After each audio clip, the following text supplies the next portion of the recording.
प्रिय साधकों, शिष्यों, आप सभी को बहुत बहुत आशीर्वाद। 2 महीने बीत गए हैं आपसे मिले हुए, ज्यादा ही हो गया है, 2 से 2.5 महीने हो गए। ये तो ठीक है कि विज्ञान की ये तकनीक है, संदेश का आदान प्रदान हो जाता है। आप भी अपने रिश्तेदारों और मित्रों से व्हाट्सएप वीडियो के द्वारा बात कर लेते हैं,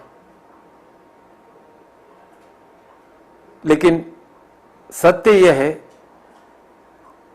कि जो आप और मैं आपस में मिलते हैं उसका आनंद तो निराला ही होता है, जिसे कहते हैं ना जी भर के देखना।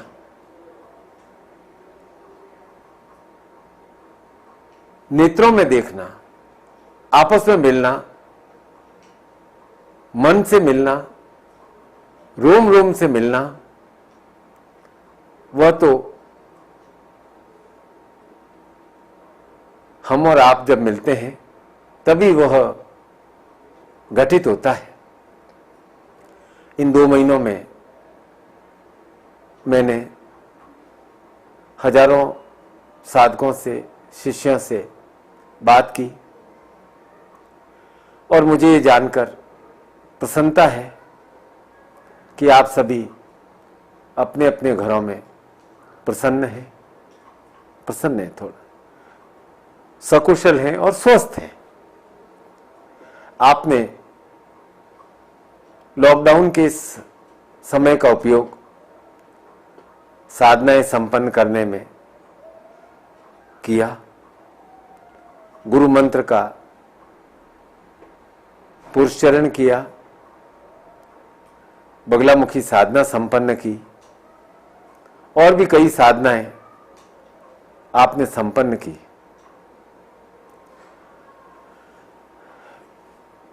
धूमावती साधना संपन्न करेंगे आप। साधनाओं के संबंध में आपकी अनुभूति, आपके विचार, आपकी भावनाएं मुझे इस निखिल मंत्र विज्ञान के व्हाट्सएप नंबर पर प्राप्त होती रहती है। साधनाओं में और उनके प्रति आपकी जागरूकता, आपकी प्रतिबद्धता को जानकर, देखकर मैं भाग्यशाली अनुभव कर रहा हूं। आज मैं ये कह सकता हूं कि निखिल मंत्र विज्ञान का प्रत्येक साधक, पाठक केवल पाठक नहीं है, वह साधक है जो साधना संपन्न करता है और जिसका उद्देश्य साधना की उच्चतम स्थिति प्राप्त करना है। देखो भाई, साधना तो जीवन में आवश्यक है। व्यापार हो, भौतिक कार्य हो, कोई भी कार्य हो, साधना आवश्यक है। आध्यात्मिक जीवन में भी साधना आवश्यक है, क्योंकि साधना से ही कार्य में सफलता मिलती है। इसीलिए मैं बार बार प्रति माह निखिल मंत्र विज्ञान में आपको साधना के लिए कहता हूं, मंत्र जप के लिए कहता हूं, क्योंकि साधना से ही जीवन में शांति और सफलता आती है। यही सफलता का प्रवेश द्वार है। किसी भी कार्य में सफलता का प्रवेश द्वार साधना है। और मेरे जीवन का यह लक्ष्य है कि मेरा प्रत्येक शिष्य, प्रत्येक निखिल शिष्य अपने जीवन में पूर्णता प्राप्त करे। पूर्णमदः पूर्णमिदं पूर्णात् पूर्णमुदच्यते पूर्णस्य पूर्णमादाय पूर्णमेवावशिष्यते। साधना का उद्देश्य बहुत सरल है, उस पूर्णता को प्राप्त करना है जिससे आप अपने घर, परिवार, समाज, व्यापार, नौकरी, सब स्थानों पर पूर्णता के साथ क्रियाशील हो, पूर्णता के भाव के साथ जिए। अब इस पूर्णता के लिए साधना आवश्यक है, और साधना के संबंध में आपके मन में कई प्रकार की जिज्ञासाएं हैं, साधनाएं हैं। फल मिलेगा, नहीं मिलेगा। मैं कहता हूं कि तुम इन सब की चिंता मत करो, साधना के टेक्निक को समझो। देखो, प्रत्येक साधक देवादिदेव गुरु शिव का शिष्य है, गुरु का शिष्य है, और जो साधनात्मक मार्ग है वह तंत्र का मार्ग है। और तंत्र क्या है? एक टेक्निक। जो टेक्निक है वह तंत्र है, जो विधि है वह तंत्र है। और तंत्र को मैं सरल रूप से कहूं तो यह है साइंस ऑफ लिविंग, जीवंत जीवन जीने की विद्या। साधना हम इसलिए करते हैं कि सफलता मिले, सिद्धि मिले, तो हमें तंत्र का आधार लेना पड़ेगा। तंत्र अर्थात टेक्निक। आपको याद है कि नवदुर्गा में भी प्रथम शैलपुत्री है, दूसरी ब्रह्मचारिणी, तीसरी चंद्रघंटा, ऐसे करते करते नवम दुर्गा पे पहुंचते हैं। उसका नाम है सिद्धिदात्री। तो हम नवे पायदान पे जब पहुंचते हैं तब हमें सिद्धिदात्री प्राप्त होती है, अर्थात सिद्धि प्राप्त होती है। आज का मेरा यह मुख्य उद्देश्य है कि आप पूरे मनोयोग के साथ मंत्र को समझकर, पूरे मन लगाकर साधना करनी है। केवल संख्या पूर्ति नहीं करनी है, पूर्ण अहोभाव के साथ उसमें अपने आप को एक प्रकार से एकाकार कर साधना संपन्न करनी है। साधना के संबंध में आपके मन में क्या चल रहा है? अब माला हाथ में है और ध्यान कहीं और है, तो ऐसे ही हो जाएगा कि आप कार्य कर रहे हो और ध्यान कहीं और है, तो कैसे सफलता मिलेगी? इसलिए मंत्र का अर्थ समझकर उसे अपने मन में उतारकर साधना करें। और यह आवश्यक है कि आप अपने स्वयं के मन का मंथन करो।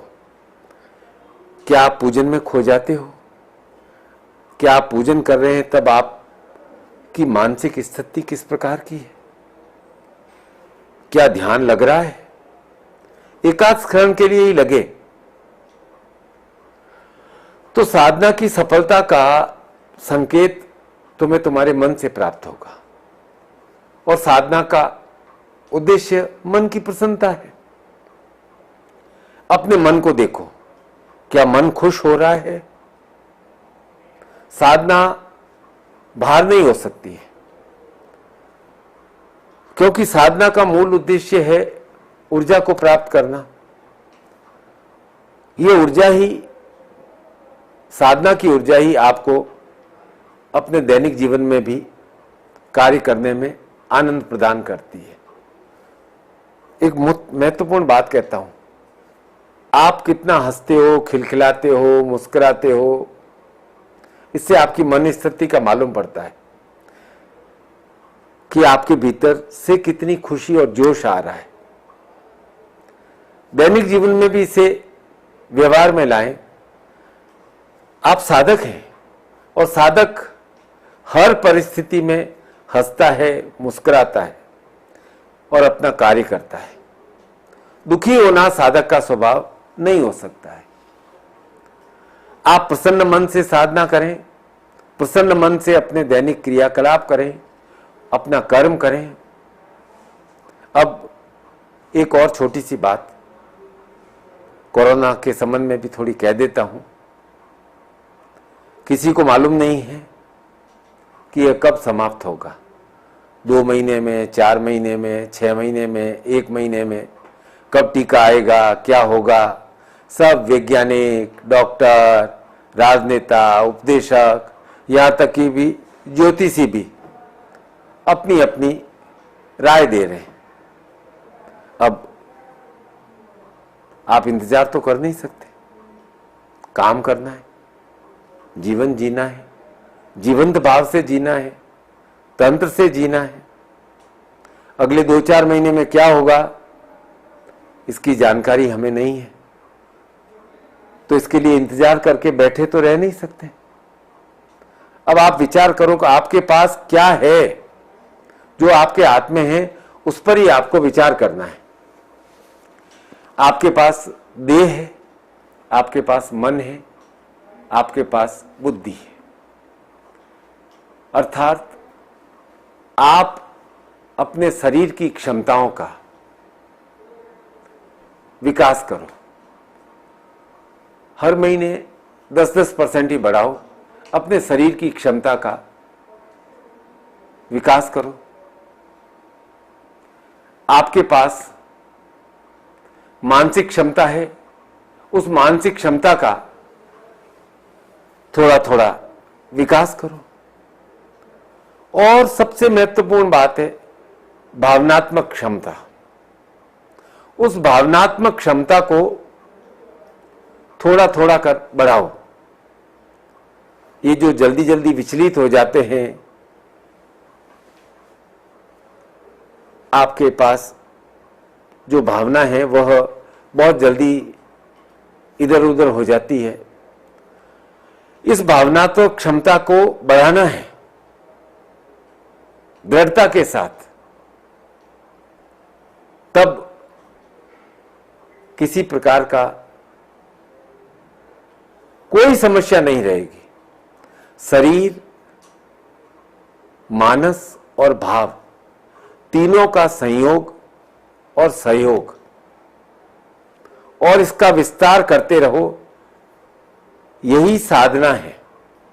आप भी जानते हो कि एवरेस्ट एक दिन में फतेह नहीं होती है, थोड़ा थोड़ा चढ़ते हैं, तब जाकर एवरेस्ट पर भी विजय प्राप्त करते हैं। इसलिए आज मेरा आपसे आग्रह है, निवेदन है, यह कहना है कि आप अपनी साधनात्मक क्षमता का विकास करते रहें। क्यों चिंता कर रहे? आप गुरु के शिष्य हैं, निखिल शिष्य हैं। आप अपना कार्य करते रहिए, बाकी शिव और शक्ति आपको देख रहे हैं, उनके ऊपर थोड़ा भार छोड़ दीजिए। मैं आपको आशीर्वाद प्रदान करता हूं कि आप प्रसन्न भाव से, स्थिर मन से, भावों में दृढ़ता लाकर अपना कार्य करते रहिए। बिना बात की आशंकाओं को अपने मन में स्थान मत दीजिए। साधक बनकर अपना कार्य करते रहिए। कोई बाधा बड़ी नहीं है, सब बाधाएं पार हो जाएंगी। हम और आप बार बार मिलेंगे, 1000 बार मिलेंगे। मैं आपको आशीर्वाद प्रदान करता हूं, सदैव प्रसन्न रहें, सदैव साधक रहें, सदैव शिष्य रहें। इस जीवन संग्राम में आपकी जय होगी, यह मेरा आशीर्वाद है।